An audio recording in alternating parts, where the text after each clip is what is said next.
next big one of the threes is understanding the finance. This governs everything. Because when you start looking at what you can do and what you can finance and what you can actually build, there might be a great deal, but if you can't do it, you've got to understand the financing of it. You've got to understand how maybe you can do it, how you can bring in people to make it happen. Financing, when it comes to developing, is very different. We're now talking commercial financing, and it's a tough game. It's a game that is a specialty area, and it's a game that you've got to learn. And the bigger the project, sometimes, the more alternate the financing becomes. So when you're just building a simple house, sure, it might be relatively easy. But the more layers you add on that, the extra unit, the extra, development, the extra building that you're putting on there, the extra story that you're putting, 2-story, 3-story, 5-story, 10-story, 14-story, etc., the more complex the financing becomes. So a big session tomorrow on financing. I want you to take lots of notes, and I want you to understand that it's going to be a game that you have to step up to, because it's not the same as going and getting finance, do a splitter on a residential block. And the last one there is understanding sales. This is the other big three. Sales are important. When you're developing, particularly in residential, you're going to be selling. You're going to be selling big mobs of it.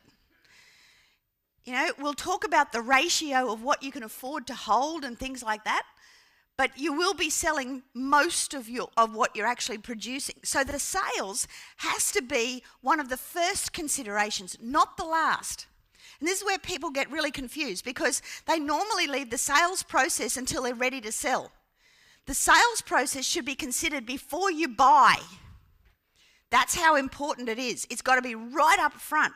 It's got to, you've really got to know what you're going to sell at in today's market, what the pricing's going to be, who's selling what's desired. Is it 2 bedrooms, 3 bedrooms, 1 bedrooms, commercial, so many square meters, bigger, smaller, mezzanine, mezzanine offices, not whatever. You've got to know that stuff. You've got to know what's in demand. Now, the other thing when we talk about developing is it's got a big lead time. So you've got to know that stuff right now. But you know what? In some markets, when you're ready to sell out here at, when you're settling on those properties out here at 9 months, 10 months, 12 months, 18 months later, the market might have moved. And that's another consideration.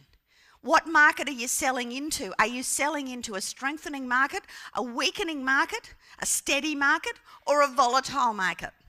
And if it's a volatile market, then obviously there's more risk involved in where that market's heading and what's likely to happen. So you want to tie as much of it up front as you can. Get as much security over your end sales as early as you can. The first deal, it basically replaced my income out of it. Not passively, equity-wise, pulled out $53,000 equity out of the first deal, and after the 4 deals in 6 months, we've pulled out over $200,000 equity within 6 months, and have a passive income of just under $20,000.